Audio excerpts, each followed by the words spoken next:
प्राचीन काल के समय में एक नगर में एक सेठ और एक सेठानी रहते थे।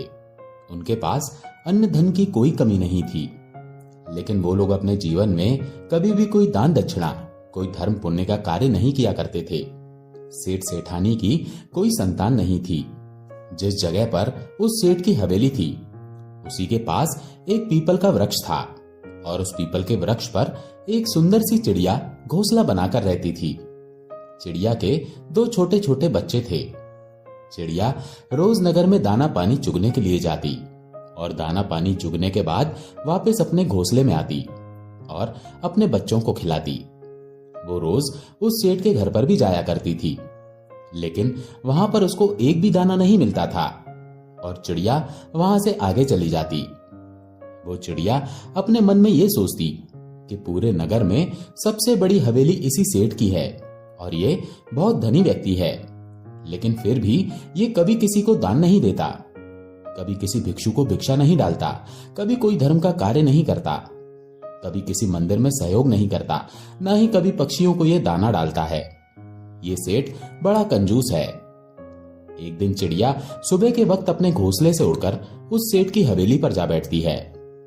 जब वो चिड़िया सेठ की हवेली पर जाकर बैठती है तो सेठ और सेठानी आपस में बात कर रहे थे। सेठानी अपने पति से कह रही थी कि सेठ जी, हमारे पास इतनी धन दौलत है, इतनी संपत्ति है, पूरे नगर वाले हमें सेठ कहते हैं। हमारे पास धन की कोई कमी नहीं है, लेकिन इस धन का हम क्या करें? हमारा कोई उत्तराधिकारी नहीं है, कोई पुत्र नहीं है। इस धन को खाने वाला कौन होगा? तब सेठ अपनी सेठानी से कहता है कि सेठानी, अब इसमें हमारा क्या कसूर है? हमारा नसीब ही कुछ ऐसा है। हो सकता है हमारे नसीब में पुत्र प्राप्ति नहीं है। जब तक हम पति पत्नी जिएंगे तब तक इस धन को खा लेंगे। उसके बाद जिसके नसीब में होगा वो इस संपत्ति को खाएगा। दोस्तों, पति पत्नी इस तरह की बातें करते हैं और वो चिड़िया बड़े गौर से सुनने लगती है। वो चिड़िया सेठ और सेठानी की पूरी बात सुनने के बाद वहां से उड़ के आगे चली जाती है और अपना दाना पानी चुगने के बाद वापस अपने घोंसले में चली जाती है। अब चिड़िया रोज उस सेठ के घर जाने लगी और उनकी पूरी बातें सुनने लगी। सेठ की पत्नी बड़े अच्छे स्वभाव की थी। उसके दिल में दया धर्म भी था। जब सेठानी रोज उस चिड़िया को देखती है तो धीरे धीरे सेठानी को उस चिड़िया से लगाव हो जाता है। अब सेठानी उस चिड़िया को सेठ से छुप छुप कर दाने डालती और चिड़िया दाने चुगती। ऐसे काफी दिन निकल जाते हैं। एक दिन चिड़िया मन में सोचने लगती है कि सेठानी बहुत अच्छी है और मुझे दाने भी खिलाती है, लेकिन उसके घर में पुत्र नहीं है। तब वो चिड़िया अपने मन में सोचने लगती है कि ऐसा क्या किया जाए जिससे सेठानी को पुत्र प्राप्त हो।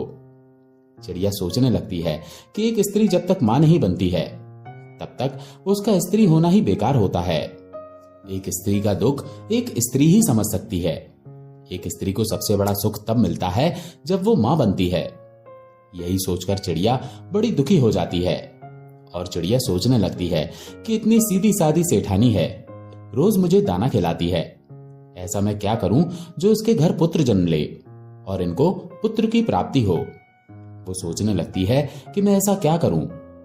एक दिन चिड़िया के मन में आता है कि क्यों ना मैं देवाधिदेव महादेव के पास जाऊं और उनसे इन सेठ और सेठानी के लिए प्रार्थना करूं। यही सोचकर चिड़िया अपने पति चिड़ा से कहती है, पिया जी, मैं कुछ दिनों के लिए कहीं जा रही हूं। आप बच्चों का ख्याल रखना, इनको समय पर दाना पानी खिलाना। इतना कहकर वो चिड़िया अपने घोंसले से उड़ान भरती है। चिड़िया उड़ती हुई जाती है। वो दिन रात भूखी प्यासी उड़ती रहती है और उड़ते उड़ते अंततः वो कैलाश पर्वत पर पहुंच जाती है, जहां पर देवाधिदेव महादेव और माता पार्वती बैठे थे। चिड़िया उड़ती हुई माता पार्वती के चरणों में पड़ जाती है और जैसे ही वो मां पार्वती के चरणों में जाकर बैठती है, चिड़िया बेहोश हो जाती है। मां पार्वती चिड़िया को अपने हाथों में उठाती हैं और चिड़िया को होश में लाती हैं और चिड़िया से कहती हैं कि चिड़िया, तुम कहां से आई हो? तुम बड़ी परेशान लग रही हो। तब चिड़िया मां पार्वती से कहती है कि मैया, मैं बहुत दुखी हूं और बड़ी दूर से आई हूं। मैं अपने दुख के लिए दुखी नहीं हूं, किसी और के दुख के लिए बड़ी दुखी हूं। तब मां पार्वती कहती हैं कि पुत्री, आप मुझे स्पष्ट बताइए, बात क्या है? उसको खुल के बताइए, तब चिड़िया कहती है कि मैया, जहां मैं रहती हूं वहां पर एक सेठ और सेठानी रहते हैं। उनके कोई पुत्र नहीं है और वो सेठानी बड़ी भोली है। उनको एक पुत्र दे दीजिए। चिड़िया इतनी बात मां पार्वती से कहती है और फिर से बेहोश हो जाती है। मां पार्वती फिर से उस चिड़िया को होश में लाने की कोशिश करती हैं। काफी देर बाद चिड़िया फिर से होश में आती है। तब मां पार्वती उस चिड़िया को कुछ दाना पानी खिलाती हैं और चिड़िया से कहती हैं कि पुत्री, तुम चिंता ना करो, थोड़ी देर में महादेव उठेंगे, उसके बाद हम महादेव से बात करेंगे। उसके थोड़ी देर बाद देवादिदेव महादेव अपनी समाधि से खड़े होते हैं। मां पार्वती चिड़िया को हाथ में लेकर महादेव के समक्ष जाती हैं और महादेव से कहती हैं कि प्रभु, फला नगर में सेठ और सेठानी रहते हैं, क्या उनके नसीब में कोई पुत्र है या नहीं? तब महादेव ध्यान लगाकर देखते हैं और कहते हैं, पार्वती, उनके नसीब में कोई पुत्र नहीं है। तब मां पार्वती कहती हैं कि प्रभु, यदि उनके नसीब में पुत्र नहीं है तो आपको पुत्र देना पड़ेगा। लेकिन महादेव कहते हैं कि तुम जिद क्यों करती हो? उनके नसीब में कोई पुत्र नहीं है तो मैं पुत्र कैसे दूं? लेकिन मां पार्वती जिद करती हैं और कहती हैं कि चिड़िया बड़ी दूर से आई है और यह आशा करके आई है कि हम इसकी सहायता करेंगे। इसी आशा से भूखी प्यासी उड़ती हुई इतनी दूर से यहां तक आई है और इसको खाली हाथ नहीं भेज सकते। मां पार्वती की इतनी बात सुनने के बाद देवादिदेव महादेव कहते हैं कि ठीक है पार्वती, तुम हर बार जिद करती हो और तुम्हारी हर जिद को मुझे पूरा भी करना पड़ता है। ठीक है, यदि तुम जिद कर रही हो तो सेठ और सेठानी को एक पुत्र हम देंगे। लेकिन महादेव कहते हैं कि चिड़िया से कहो कि सेठ और सेठानी कोई दान धर्म नहीं करते हैं, कोई पुण्य का कार्य नहीं करते हैं, कोई पवित्र शास्त्र नहीं पढ़ते हैं। वो घोर नास्तिक लोग हैं। यदि वो नास्तिक से आस्तिक होने लगे तो उनको एक पुत्र की प्राप्ति हम देंगे। उनको दान धर्म भी करना पड़ेगा, मंदिर में भी जाना पड़ेगा, भिक्षु को भिक्षा भी देनी पड़ेगी, ईश्वर के भजन भी करने पड़ेंगे, तभी उनको पुत्र की प्राप्ति हो सकती है। तब वो चिड़िया कहती है कि प्रभु, मैं अपनी तरफ से पूरी कोशिश करूंगी कि सेठ और सेठानी मंदिर भी जाएं, व्रत त्योहार करें, दान दक्षिणा करें। मैं अपनी तरफ से पूरी कोशिश करूंगी। तब महादेव कहते हैं कि तथास्तु। उसके बाद चिड़िया देवादिदेव महादेव को और मां पार्वती को प्रणाम करके वहां से उड़ान भरती है और उड़ती हुई अपने घोंसले में आ जाती है। उसके 9 महीने बाद सेठानी को एक सुंदर पुत्र की प्राप्ति होती है। सेठ और सेठानी पुत्र को पाकर बड़े खुश होते हैं। चिड़िया भी बड़ी खुश होती है। चिड़िया भी फूले नहीं समाती है कि उसकी मेहनत सफल हो गई। चिड़िया भी सोचने लगती है कि ये इस नगर का सबसे बड़ा धनी सेठ है और जब ये सेठ अपने पुत्र को अच्छी अच्छी चीजें खिलाएगा तो कुछ थोड़े बहुत टुकड़े नीचे भी गिरेंगे और वो हमको भी खाने को मिलेंगे। यही सोचकर वो चिड़िया बड़ी खुश होती है। धीरे धीरे सेठ का लड़का बड़ा होने लग जाता है। एक शिवरात्रि निकल गई, दूसरी शिवरात्रि भी निकल गई, तीसरी शिवरात्रि भी निकल गई और चौथी शिवरात्रि भी निकल गई। जब 5वीं शिवरात्रि आने को होती है तब वो चिड़िया बड़ी चिंतित होती है। चिड़िया सोचने लगती है कि सेठ का लड़का 5 साल का हो चुका है और ये सेठ और सेठानी अभी तक कोई दान दक्षिणा नहीं करते हैं, किसी मंदिर में नहीं जाते, किसी को भिक्षा नहीं देते हैं, कोई भी पुण्य का काम नहीं करते हैं। अब चिड़िया ये सोचकर बड़ी दुखी होती है। चिड़िया सोचने लगती है कि यदि इन लोगों ने दान धर्म करना शुरू नहीं किया तो इनका पुत्र अल्पायु होगा और बहुत जल्द खत्म हो जाएगा। यही सोचकर चिड़िया बड़ी दुखी होती है। चिड़िया सोचने लगती है कि मैं सेठ और सेठानी को कहूं तो कैसे कहूं? मेरी भाषा को ये समझते नहीं है, मेरे इशारे को ये समझते नहीं है। अब मैं क्या करूं? यही सोचकर चिड़िया बड़ी दुखी हो जाती है। तब तक चिड़िया के बच्चे भी बड़े बड़े हो चुके थे। चिड़िया अपने बच्चों से कहती है कि पुत्रों, तुम अपना ख्याल रखना, मैं कुछ दिनों के लिए कहीं जाकर आ रही हूं। तब चिड़िया फिर से अपने घोंसले से उड़ान भरती है और सीधी कैलाश पर जाती है। कैलाश पर वो जाकर मां पार्वती के चरणों में पड़ जाती है और मां पार्वती चिड़िया को हाथ में उठाकर कहती हैं कि चिड़िया पुत्री, अब तुम्हें क्या परेशानी है? तुमने जैसा कहा था वैसा हो गया। सेठ और सेठानी को पुत्र मिल गया है। अब तुम दोबारा से फिर क्यों आई हो? तब चिड़िया मां पार्वती से कहती है कि मैया, सेठ और सेठानी को पुत्र तो मिल गया है, लेकिन सेठ और सेठानी को सद्मार्ग पर लाने के लिए मैं असफल रही। उनको मैं धर्म के कार्य में नहीं ले आ सकी। दोनों पति पत्नी अभी भी वैसे के वैसे ही हैं। ना ही कोई मंदिर जाते हैं, ना ही कोई दान धर्म करते हैं, ना ही किसी को भिक्षा देते हैं, ना ही किसी भगवान का भजन करते हैं। अभी भी दोनों पति पत्नी वैसे ही हैं। तब महादेव कहते हैं कि चिड़िया, तो फिर उनका पुत्र अल्पायु होगा। तब चिड़िया मां पार्वती के चरणों में पड़ जाती है और अपने सर को पीटने लगती है। वो कहती है, मैया, ऐसा नहीं होना चाहिए, उनका पुत्र दीर्घायु होना चाहिए, अल्पायु नहीं। चिड़िया इस बात को अच्छी तरह जानती थी कि जब पिता से कोई चीज मांगनी हो तो मैया के चरणों में पड़ जाओ। यदि आप मैया को राजी कर लेते हैं तो पिता अपने आप मान जाते हैं। यही सोचकर चिड़िया मां पार्वती के चरणों में पड़ जाती है और अपने सर को पीटने लग जाती है। मां पार्वती फिर से चिड़िया को हाथ में उठाती हैं और पुचकारती हैं और कहती हैं, पुत्री, तुम शांत हो जाओ। मां पार्वती फिर से भोलेनाथ से प्रार्थना करती हैं कि महादेव, ऐसा नहीं होगा। फिर चिड़िया कहती है कि मैया, मैंने अपनी तरफ से पूरी कोशिश की है उनको समझाने की, लेकिन वो लोग ना तो मेरी भाषा को समझ पाते हैं और ना ही मेरे इशारे को समझ पाते हैं। अब मैं करूं तो क्या करूं?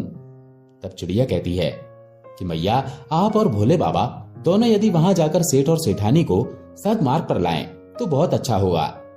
तब मां पार्वती और भोलेनाथ कहते हैं कि ठीक है चिड़िया, ऐसा ही होगा, हम बहुत जल्द सेठ सेठानी के द्वार पर पहुंचने वाले हैं। फिर चिड़िया वापस कैलाश से अपने घोंसले में आ जाती है। महादेव और मां पार्वती एक भिक्षु का, एक साधु का रूप धारण करके सेठ और सेठानी के द्वार पर आते हैं और सेठानी से कहते हैं कि मैया, हमको बड़ी तेज भूख लग रही है, हमको भोजन खिलाइए। यदि तुम लोग हमें भोजन नहीं खिलाओगे तो हम तुम्हें श्राप दे देंगे और तुम बर्बाद हो जाओगे। तब सेठानी हाथ जोड़ करके कहती है कि बाबा, तुम मुझे श्राप मत देना, हम तुम्हें भोजन जरूर खिलाएंगे। तब सेठानी साधु के भेष में महादेव और मां पार्वती को अपने घर के अंदर ले जाती है और अच्छे अच्छे पकवान बनाती है और दोनों को खिलाती है। उधर उस सेठानी का वो नन्हा सा पुत्र इधर उधर घूमता है। कभी महादेव और मां पार्वती को रोटी लाकर डालता है, कभी सब्जी लाकर डालता है, कभी कौन सी मिठाई लेकर, कभी कौन सी मिठाई लेकर आता है, कभी पानी लेकर आता है। ये देखकर मां पार्वती बड़ी प्रसन्न होती हैं। मां पार्वती सोचती हैं कि ये महादेव का प्रसाद है, इसलिए इतना चंचल है। जब सेठानी साधु के भेष में मां पार्वती और भोलेनाथ को भोजन करा देती है, उसके बाद महादेव और मां पार्वती उसके घर से जाने लगते हैं।